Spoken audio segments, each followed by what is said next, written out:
तो गाइस दो क्वेश्चन का जवाब देने वाले हैं। तो दो क्वेश्चन मुझे पूछा गया है। एक है आपको जो होंडा सीबी है 350 सीसी और रॉयल एनफील्ड के इंजन के बारे में उन्होंने पूछा कि जो इंजन रॉयल एनफील्ड का इंजन है और जो होंडा सीबीआर का इंजन है, दोनों का इंजन में से रॉयल एनफील्ड का इंजन इतना ख़राब क्यों होता है। एक क्वेश्चन मुझे वो पूछा गया था। और दूसरा क्वेश्चन जो है, इससे पहले मैंने जो वीडियो अपलोड किया था E20 को लेके, उसमें बहुत सारे क्वेश्चन मुझे पूछे गए हैं, कमेंट मुझे किए गए हैं। तो सब क्वेश्चन का एक ही आंसर मिलता है कि अगर मेरे पास किट नहीं पहुंचता तो मैं क्या करूं, अगर मुझे किट नहीं मिल रहा है तो मैं क्या करूं। सबका एक ही क्वेश्चन आंसर है। तो ऐसा एक आंसर दूंगा जिससे आपको किट ना भी मिलेगा तो आप उसका प्रॉब्लम सॉल्व करवा सकते हैं। अपना प्रॉब्लम कोई भी आपका मॉडल है, बहुत लोगों का पल्सर है, बहुत लोगों का हंटर है, बहुत लोगों का ग्लैमर है, तो सबका प्रॉब्लम हम लोग कैसे सॉल्व करेंगे, है कि नहीं।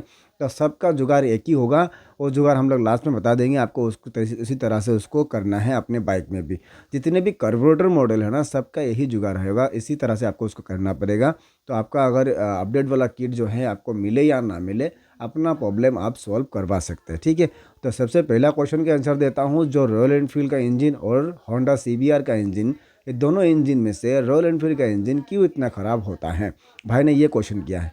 देखिए, ये दोनों इंजन में से ना हम लोग अगर होंडा सीबीआर को ढूंढेंगे तो होंडा सीबीआर का जो इंजन है, वो इंजन आपका इतना स्ट्रांग नहीं बनाया गया है कि उसको लॉन्ग ड्राइव तक हम लोग चला पाए। वो सिर्फ सिटी राइड के लिए ही बनाया गया है। तो सिटी राइड के लिए वो बेस्ट है, ठीक है। तो रॉयल एनफील्ड का जो इंजन है उसको हम लोग हमेशा लॉन्ग ड्राइव लेके जा सकते हैं, सिर्फ सिटी राइड नहीं। हम लोग सिटी राइड भी चला सकते हैं, लॉन्ग ड्राइव भी चला सकते हैं, पहाड़ में भी जा सकते हैं, पानी में भी चला सकते हैं, कीचड़ में भी चला सकते हैं, क्योंकि इंजन जो है बहुत पावरफुल है।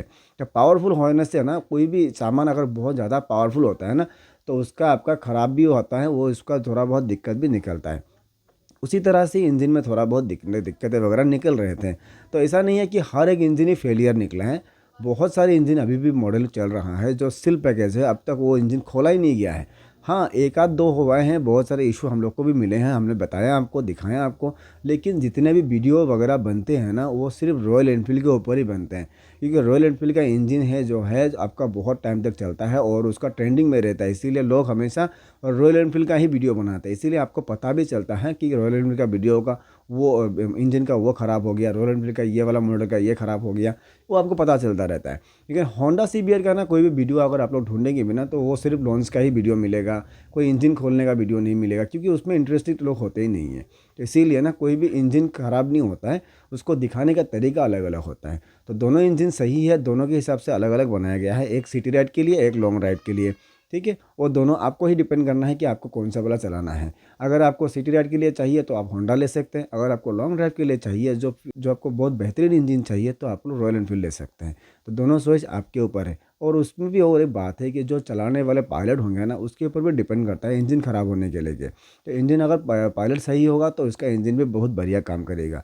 कि गियर शिफ्टिंग में भी बात आता है, उसको चलाने का तरीका भी सही होना चाहिए, गियर लगाने का तरीका सही होना चाहिए, क्लच छोड़ने का भी, क्लच पकड़ने का भी, उसका तरीका भी सही होना चाहिए। हाँ, और एक इन्फॉर्मेशन मैं आपको दे दूँ, जितने लोग हंटर चला रहे हैं ना, जितने लोगों ने हंटर चलाए हैं, उनके लिए सेलिब्रेशन का टाइम हो गया है। क्योंकि हालांकि हंटर लॉन्च हुए अभी तक 3 साल हो गए हैं, तो 3 सालों में हंटर जो है पूरा 5 लाख का कोटा पार कर चुका है। 5 लाख हंटर सेल हो चुके हैं ऑल ओवर इंडिया में, ठीक है। तो हंटर का ये एक सेलिब्रेशन का टाइम है। जितने लोग हंटर लिए हैं, अपना बाइक को बहुत बढ़िया से चलाइए। ये बहुत बढ़िया बाइक है हंटर, तो उसको लेके आप लोग कोई भी टेंशन वगैरह नहीं लेना है। जितने भी कमेंट वीडियो वगैरह बनते हैं इंजन ख़राब होने का, ऐसा नहीं है कि आपका वाला ही ख़राब होगा, वो रॉन्ग बात है। जितने लोग इंजन चला रहे हैं अभी तक किसी का भी दिक्कत हुआ नहीं है। एक दो को जितने लोगों के हुए हैं, वो उन्होंने ठीक करने के बाद वो दिक्कत वगैरह भी ठीक हो चुका है, बढ़िया चल भी रहा है, ठीक है। रॉयल एनफील्ड का इंजन का यही एक बात था। सीबी 350 सीसी और रॉयल एनफील्ड इंजन, दोनों में से हम लोग अगर कंपेरिजन करें, दोनों ही सही है, दोनों अपने अपने जगह में, ठीक है। तो ये हो गया इंजन का बात, पहला कमेंट। और दूसरा कमेंट के ऊपर बात करते हैं। जो आपका E20 है, E20 पेट्रोल है, उसको अगर हम लोग डालेंगे तो बाइक मेरा मिसफायरिंग करता है, तो उसके लिए मुझे चाहिए क्या, स्पेशल किट। तो स्पेशल किट अगर मेरे पास नहीं होगा तो मैं अपने प्रॉब्लम को किस तरह से सॉल्व करूँगा। तो बहुत लोगों को पता होगा, जितने लोग टेक्नीशियन हैं उनको तुरंत पता चल जाएगा इस बारे में। जो आपका जो कार्बोरेटर होता है ना, कार्बोरेटर में एक मिक्सर होता है जिसको हम लोग तेल जो है ज़्यादा खाने का और कम खाने का, उसमें हम लोग एडजस्टमेंट करते हैं। वो आपने ध्यान से देखा होगा। तो उसी में ही आपको ये गेम करना है। इसमें क्या करना है ना, हमेशा आपका पेट्रोल का जो मिक्सर है, उसको हम लोग एक लिमिट के हिसाब से खोलते हैं कि वो इतना ही तेल फेंकेगा, ठीक है। तो वो कितना लिमिट होता है, बहुत लोगों का हिसाब होता है कि चार छुरी खुलना है, बहुत लोग कहते हैं कि साढ़े चार छुरी खुलना है। तो ये हिसाब होता है। तो मेरा जो हिसाब है ना, मैं आपको बता दूँ, हमेशा एक सर के लिए उसको पकड़े, ठीक है। उसमें से स्क्रूड्राइवर लगाने वाला एक बीट होता है, ये वाला, ये बीट होता है ना, तो उसको हमेशा एक ही राउंड घुमाना है। मतलब इसमें लगाया तो ये एक ही राउंड घुमा, तो एक राउंड में मेरा एक पकड़ना है। तो एक पे पकड़ने से ना उसको आपको फुल्ली टाइट करके, पहले टाइट करना है, फिर उसको सूरी खोलना है 11 तक, जितना हो सके खोल दीजिए, मतलब 11 तक उसको खोलना है, 11 सूरी। 11 सूरी खोलने के बाद आप उसको क्या करेंगे, स्टार्ट कर कंडीशन में खोलना है, लेकिन स्टार्ट करना है पहले बाइक को, उसके बाद फिर सूली को खोलना है, खोलने के बाद 11 सूरी खोलना है, खोलने के बाद आपको स्टार्ट में ही रहने देना है, उसको टेस्ट राइड करना है।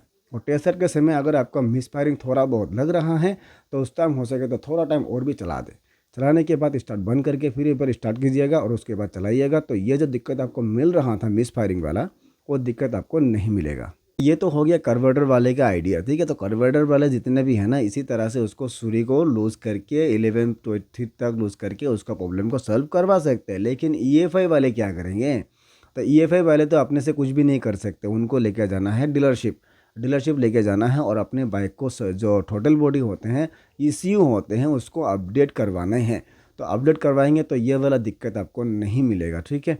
तो बहुत लोग EFI वाले को प्रॉब्लम मिला भी नहीं था, बहुत कम जो है EFI वाले हैं उनको मिल रहे थे ये दिक्कतें वगैरह, लेकिन कार्बोरेटर में बहुत ज़्यादा मिल रहा था भाई।